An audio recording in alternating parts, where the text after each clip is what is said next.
தற்போது ஜெயலலிதாவின் அண்ணன் மகள் தீபா செய்தியாளர்களை சந்தித்து வருகிறார். நேரலையை பார்க்கலாம். Fashion in which he was the reporter from the Republic, whom I had no idea would be in there actually. I don't know in the pretext of what all this happened in the first place. I regret that and I feel very sorry and I hope he gets back to normal soon.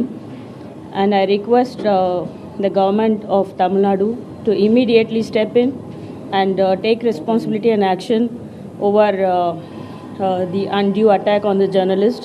And I also humbly request all my journalist friends to condemn this act of violence on our on the I don't know his name, but the journalist from the Republic.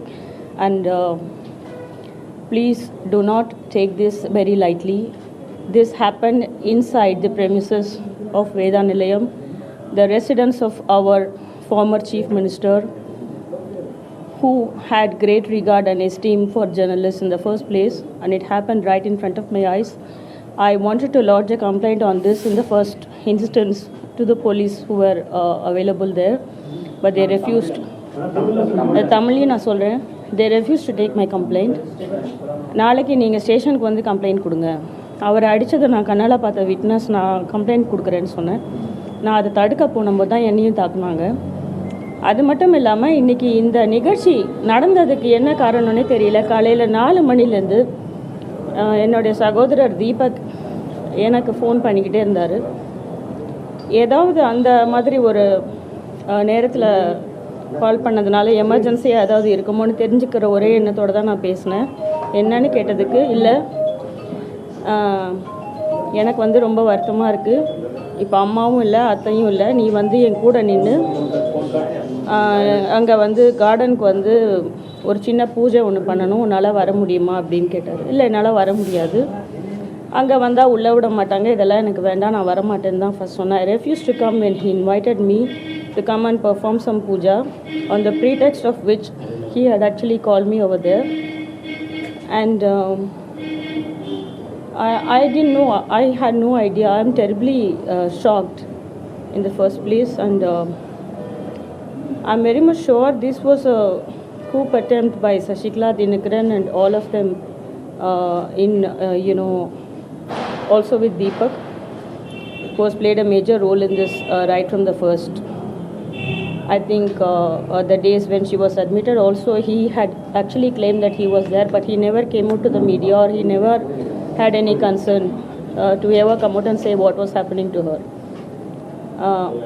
என்னுடைய சகோதரர் தீபக் சசிகலா அவர்கள் குடும்பத்துடைய மிக நெருக்கத்தை காட்டி வந்தார் என்பதை வந்து நான் சொல்லி நீங்கள் தெரிஞ்சுக்க வேண்டியதில்லை, உங்கள் எல்லாருக்குமே தெரிஞ்சது தான். அவருக்கு எனக்கும் பேச்சுவார்த்தையோ எந்த ஒட்டு உறவமோ சில வருடங்களாகவே இல்லாமல் இருந்த சூழ்நிலையில் திடீர்னு இன்றைக்கி காலையில் எனக்கு ஃபோன் பண்ணி, அந்த நேரத்தில் இப்போ நீ வந்தாகணும், ஒரு பூஜை இருக்குது, எனக்காக நீ வரணும் அப்படின்லாம் ஒரு ட்ராமேட்டிக்காக பேசி என்னை ஒத்துக்க வச்சு சரின்ற மாதிரி சொல்ல வச்சார். முதல்ல நீ தனியாக வரணுன்னதுக்கு நான் அதுக்கு சம்மதிக்கலை, நான் தனியாக வரமாட்டேன் அப்படின்னு சொன்னதுக்கு, நீ யார் கூட வருவேன்னா, நான் வந்து என்னோட ஹெல்ப்பர்ஸ் வருவாங்க, அப்புறம் ராஜா என் கூட வருவார், நாங்கள் எல்லோரும் ஒன்றா தான் வருவோம் அப்படின்னு சொன்னேன். சரி நீங்கள் மட்டும் வாங்க, வேறு யாரையும் நீங்கள் கூட்டிகிட்டு வரக்கூடாது. இது எல்லாமே சரின்னு நாங்கள் போயிட்டோம். எதாச்சும் அது எதையுமே நான் எதிர்பார்க்கல. அங்கே போய் பார்த்தா அங்கே போலீஸ் இல்லை, அங்கே ப்ரொடெக்ஷன் இல்லை, அங்கே யாருமே இல்லை. உள்ளே போன உடனே ஒரே ஒரு கேமரா பர்சனும் ரிப்போர்ட்டரும் மட்டும் இருந்தாங்க. நான் என்ன கேட்டேன்னா, நீங்கள் மீடியாவையும் எல்லாரையும் கூப்பிடல, நான் வேணா கூப்பிட்டமானதுக்கு இல்லை வேணாம், அதெல்லாம் நீங்கள் கூப்பிட வேணாம், நீ கொஞ்சம் வெயிட் பண்ணுங்கள் அப்படின்ற மாதிரி கொஞ்சம் ஹார்ஷாக தீபக் பேச ஆரம்பித்தார். இல்லை நீ இங்கே தான் நிற்கணும், இதுக்கு நான் எதுக்கு இங்கே வந்து நிற்கணும், எனக்கு இதுவே தேவையில்லாதது, இல்லை உனக்கெல்லாம் என்ன வேலை, உனக்கு தான் ஒரு வேலையும் கிடையாது. Look at the way he started to behave first. நல்ல விதமாக ஃபஸ்ட்டு கூப்பிட்டாருங்க, நாங்களும் சரின்னு சொல்லிட்டு போனோம். அங்கே போன உடனே அவருடைய டோன், பாடி லாங்குவேஜ், பேச்சு எல்லாமே மாறிப்போச்சு. அப்புறமா வீடு பூட்டி இருந்துச்சு. நான் என்ன கேட்டேன், வீடும் பூட்டி இருக்குது, இங்கே இப்போ வந்து நம்ம legally, what I was trying to say, நம்ம வந்து legally after getting a court order we can come into that house, this is not the right thing to do அப்படின்னு நான் சொன்னதுக்கு, அதெல்லாம் இல்லை, நம்ம இப்போ அதெல்லாம் பண்ண வரல, நம்ம வந்து இந்த ஃபோட்டோ அங்கே வந்து அத்தையோட ஃபோட்டோ ஒன்று வந்து அனாமதியமாக அந்த போர்ட்டிகோவில் வந்து அப்படியே போட்டு வச்சுருந்தாங்க. நான் அதை எடுத்து க்ளீன் பண்ணிவிட்டு ஒரு மாலையை மட்டும் அதுக்கு நான் போட்டுறேன் அப்படின்ட்டு ஒரு டேபிள் கொடுங்க அப்படின்னு கேட்டேன். அது ஒன்று எடுத்துகிட்டு வந்து கொடுத்தாரு. இது நடந்துட்டு இருக்கிறதுக்குள்ளேயே திடீர்னு கேமராமேன் அடித்தாங்க. என்ன நடந்துச்சுன்னே எனக்கு புரியலை. எதுக்காக அவரை அடிக்கிறீங்க அப்படின்னு நான் கேட்குறதுக்குள்ளேயே அங்கே எல்லாமே மாறிடுச்சு. அவரை அடித்து வெளியே தள்ளி ரொம்ப வயலண்ட்டாக நடந்து எங்களையும் அடித்து எங்களையும் வெளியே தள்ளி உள்ளேருந்து லாக் பண்ணிட்டாங்க. இது எல்லாமே எப்போ நடந்துச்சுன்னா டூ திங்ஸ் ஹேப்பன் ஆக்சுவலி. அங்கே சசிகலா அவங்க ஃபோட்டோ இருந்தது, நான் எடுத்து வெளியே போட சொன்னேன். ஏன்னா இவங்க ஃபோட்டோவை வந்து அது க்ளீன் கூட அதை அப்படி போட்டு வச்சு அவங்க ஃபோட்டோலாம் அங்கே வச்சுருந்தாங்க. அது யாருமே இல்லை. The entire place looked very weird and there was nobody actually. அங்கே யார் இருக்காங்கன்னே தெரியல. But there is someone inside the house. The house is locked from inside. I want to make a note of this. The house is locked from inside. ஆனால் எதுவும் அங்கே நாய்ஸ்லாம் இல்லை. உள்ள ஒரு servants மட்டும் ஒரு 4 பேர் இருந்தாங்க. அந்த பழைய குக் வந்து அங்கே வெளியே வந்து அவங்க திடீர்னு கத்த ஆரம்பித்தாங்க. அந்த ராஜம்மான்ற குக் வந்து she started shouting. She was very hysterical and she was screaming something saying which was not very clear to me. அதுக்குள்ளே அவங்க வந்து கேமரா பர்சனை அடிக்க ஆரம்பிச்சிட்டாங்க. This is what actually happened. Madam வந்து நீங்கள் வந்து நீங்களும் தீபக்கும் வந்து போயஸ்கார்டன் எங்களுக்கு தான் சொந்தம்னு சொல்லியிருந்தீங்க. அது சம்மந்தமான உயில் ஏதாவது இருக்கா? அது சம்மந்தமான தகவல் எல்லாமே என்கிட்ட இருக்குங்க. உயில் வந்து பார்த்தீங்கன்னா இது வந்து எங்கள் கிராண்ட் மதர் பர்ச்சேஸ் பண்ண ப்ராப்பர்ட்டிங்கிறதுனால இதுக்கு டாக்குமெண்ட்ஸ் தேவை கிடையாது. இது அவங்க உயில் எழுதி இவங்களுக்கு கொடுக்க சொல்லி உயில் எழுதியிருக்காங்க. அது என்கிட்ட இருக்குது. அதுக்கான எவிடன்ஸ் எல்லாமே இருக்குது. சட்டப்படி வந்து நடவடிக்கை எடுக்க போகிறதா சொல்லியிருந்தீங்க. நாளைக்கு வந்து டெல்லி போகிறதா சொல்லியிருந்தீங்க. சட்டப்படி முதல்ல இன்றைக்கி என்னை தாக்குதல் என் மீது நடத்துனதுக்கு என்னை தேவையில்லாமல் அங்கே பொய்யான ஒரு நாடகத்தை ஏற்படுத்தி ஒரு ட்ராமாவை ஏற்படுத்தி என்னை வர வச்சதுக்கு இதுக்கெல்லாம் முதல்ல சட்டப்படியான நடவடிக்கைகளை நான் எடுக்கணும்னு என்னை கொல்ல சதித்திட்டம் நடந்து கொண்டிருக்கிறது. இப்போ you're thinking now, if you look at all the events that has taken place, do you think that you were brought there in a wrong pretext and it was a trap that exactly he had actually intentionally called me and very emotionally he was trying to talk and convince me because I refused to come and this was definitely a trap for me today. அவங்கெல்லாம் யாருமே கிடையாது. அங்கே இருந்த நான் identify பண்ணக்கூடிய ஒரே person was the former cook of madam Jayalalithaa. She I think has been around for the last 30 years or so, but I found that she was very hysterical. She was screaming and she was trying to say something. They took her inside. Those 2 men who were there, they took her inside. 2 பேர் security இருந்தாங்க. நான் இப்போ அதில் கூட நான் காமிச்சிருந்தேன் இவர் தான் அதை பண்ணாருன்னு சொல்லிட்டு. அவங்க தான் அந்த மாதிரிலாம் செஞ்சாங்க. 2 பேர். trying to say that Deepak by inviting you there was it a death threat of sorts? It could have been. Because of the camera person I came out. Otherwise they would have locked us inside. That was the plan actually.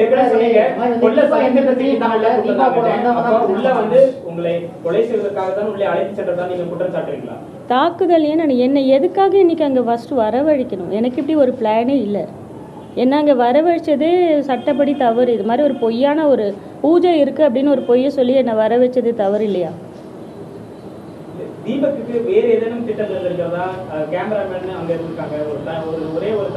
Cameraman கிட்ட clarify பண்ணியிருக்கேன். Republic channel கிட்ட நான் பேசியிருக்கேன். அவங்க என்கிட்ட என்ன சொன்னாங்கன்னா தொலைபேசியில் நீங்கள் வர சொன்னதா தீபக் எங்களுக்கு ஃபோன் பண்ணார். நான் வர சொன்னதா.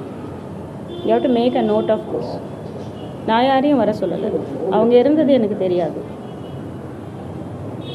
மேடம் பிரதமரை சந்திக்கிறத வந்து நேரம் கேட்டிருக்கா சொல்லியிருக்கீங்க. இல்லை, நான் ஏற்கனவே இந்த ஃபார்மாலிட்டிஸ் எல்லாம் நான் வந்து நேரம் எதுவும் ஒதுக்கிருக்காங்களா? டைம் எதுவும் ஒதுக்கிருக்காங்க? இனிமேல் தான் ரிப்ளை வரும். எப்போ வந்து டெல்லி போகிறதா இருக்கீங்க? அந்த மாதிரி எப்போ அப்பாயின்மெண்ட் கொடுக்குறாரோ அப்போ இமீடியட்டாக உடனடியாக நான் போய் வர சந்திக்கலாம். அந்த வீடு மற்ற 1991 முன்னாடி உள்ள சொத்துக்கள் எல்லாமே உங்களுக்கும் அவருக்கு சொந்தன்ற மாதிரி சொல்றாரு. இப்போ நீங்க சொல்றது பார்த்தா சொத்தை வந்து அவர் தனிப்பட்ட கைப்பற்ற ட்ரை பண்றாரு நீங்க நினைக்கிறீங்க? அது எனக்கு தெரியல. ஆனால் ஏதோ ஒரு திட்டம், ஒரு தவறான முயற்சி, ஒரு திட்டம், நிச்சயமாக ஒரு சதி திட்டம் இருக்குது. யாரோலாம் இல்லை, சசிகலா, தினகரன் இவங்கெல்லாம் தான் இருக்கணும். யாருக்கோ ஏன் போகிறீங்க? அவங்க கூட நின்று தானே இவர் வந்து ஹாஸ்பிட்டலில் என்ன பண்ணார் சொன்னார். அவங்களுக்கு நீங்களாம் நிக்கலி ஹாஸ்பிட்டல் வாசல்ல ஏதாவது கொடுத்தாங்களா?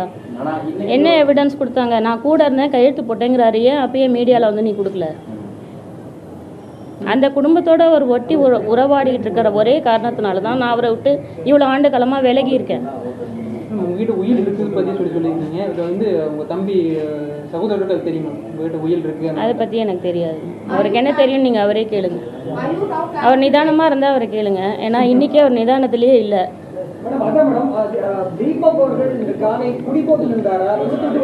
எனக்கு அப்படி ஒரு தோற்றம் இருந்தது. அப்படி கூட இருந்திருக்கலாம். இருக்கலாம், என்னால் சரியாக சொல்ல முடியல. ஆனால் நான் தனியாக வரணும், என் கூட யாரும் வரக்கூடாது, யாரும் என்னை அக்கம்பெனி பண்ணக்கூடாதுன்றதை அவன் இன்சிஸ்ட் பண்ணார். இல்லை, அவங்க ஏற்கனவே அங்கே இருந்தாங்க. எங்கள் கார் உள்ளே போகிறப்போ அவங்க இருந்தாங்க. ஆக்சுவலாக எங்கள் கார் வந்து முதல்ல அலோவ் பண்ண மாட்டேன்னு சொன்னாங்க. தீபக்கோட காரை மட்டும்தான் அலோவ் பண்ணுவோம், நீ அந்த காரில் வா அப்படின்னாங்க. நான் அதை ரெஃப்யூஸ் பண்ணிட்டேன்.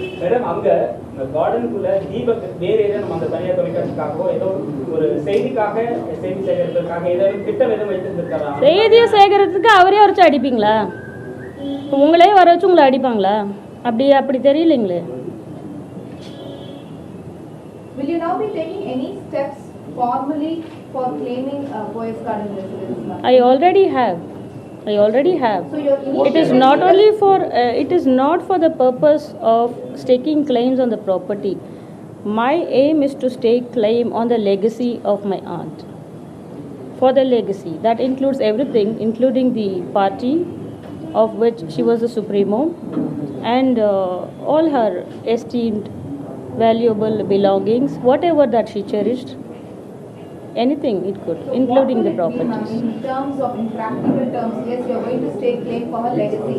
In practical terms, so will you be moving any kind of legally to claim the Yes, property? absolutely. So have you begun or are you going to begin the process? I have begun. That is the reason for all these incidents taking place now. So you have begun the legal process to acquire Poyas Garden. It is not only to acquire Poyas Garden, it is my moral, ethical and legal right to establish my claim as her legal heir, as well as to claim the legacy. What steps have you taken? Why is like that? I am going by law. I am going to take it to court, as well as take it to the notice of our Honorable Prime Minister and ask for his intervention to stop all these unwanted happenings and politicizing actually the property and the house of our former Chief Minister. So you're going to discuss about this to the Prime Minister? Poyas Garden Sorry? You're going to discuss about this with the Prime Minister? Including this, various other issues I would like to discuss. That is why I want to ask. Deepak is saying, why should Deepak take a family affair to the notice of Prime Minister? What is the family affair here? That's what he's saying. Can he please clarify on what he's talking about, or I don't know how much he knows. Once the property is going to be turned into a monument, it is no longer a family affair. It is not a private matter. Are you supporting This will be a case of Deepa versus the state government. வீடை வந்து நினைவில்லமா மாற்றுறதுல உடன்பாடு இருக்கா, இல்ல வீடு உங்களுக்கு வந்து சேரணும் நீங்க நினைக்கிறீங்க? நீங்கள் எதை பண்ணணும்னாலும் அதுக்குன்னு ஒரு முறைகள் இருக்குது. ஒரு உதாரணத்துக்கு நீங்கள் அந்த ஆரம்பத்துலேருந்தே பார்த்தீங்கன்னா, இவங்க ஹாஸ்பிட்டலில் வச்சு என்ன ட்ரீட்மெண்ட் கொடுத்தாங்க, யார்கிட்ட கன்சென்ட் வாங்கினாங்க, அதுலேருந்தே இதில் பல தவறுகள் இருக்குது, முறைகேடுகள் நிறைய இருக்குது. இவங்களாவே எல்லாத்துலேயும் கையெழுத்து போட்டதுக்கான ஆதாரங்கள்லாம் எல்லாருக்கிட்டையுமே இருக்குது. ஓபிஎஸ் கூட அவர்கிட்ட இருக்குன்னு சொல்லியிருக்காரு. அதை வச்சு அவர் வந்து நிறைய இன்டர்வியூஸ் எல்லாம் கொடுத்துருக்காரு. அதை பேஸ் பண்ணி இந்த மாதிரி நிறைய பேர்கிட்ட இந்த ஆதாரங்கள்லாம் போதிய ஆதாரங்கள் இருக்கு. மேடம், ஜெயலலிதா வந்து இந்த பாய்ஸ் கார்டன் சொத்து சம்பந்தமா ஏதாவது வழக்கறிஞர் யாராவது நியமிச்சிருந்தாங்களா? அது அவங்க யாராவது உங்களுக்கு தொடர்பு கொண்டு ஏதாவது பேசினாங்களா? எதுக்காக என்ன தாக்குதல் நடத்தணும்? தனியாக வர வச்சு தாக்குதல் நடத்த வேண்டிய அவசியம் என்ன? வேற என்ன இருக்க முடியும்? வேற எந்த மோட்டிவேஷனும் இருக்க முடியாது. உங்களை மட்டும் ஏற்கனவே சொந்த அத்தையை வந்து அவர் கொன்று விட்டான்னு சொல்லிட்டு நீங்க ஆளை வந்து குற்றம் வச்சீங்க. அது என்ன ஒரு அடிப்படை ஆதாரங்களோட நான் நிரூபிக்கிறேன். I have the proof with me. You have the proof that Deepak collided with Shashikala. Exactly. Jayalalitha. It's not to kill her. See, it was like there was a theory of conspiracy which was there, I think, for the last 5-6 years. Even I have done a little bit of research on that. I have done several interviews on that. I have people who can come out with facts actually. But I did not do so because at that point of time there were other issues, and I thought it is not the right time to bring this out in good regard for my aunt, nothing else. I did not want to bring any harm to her reputation. But that theory of conspiracy is one thing which I myself have cracked a little bit and gone deeper into it, and I know the facts myself.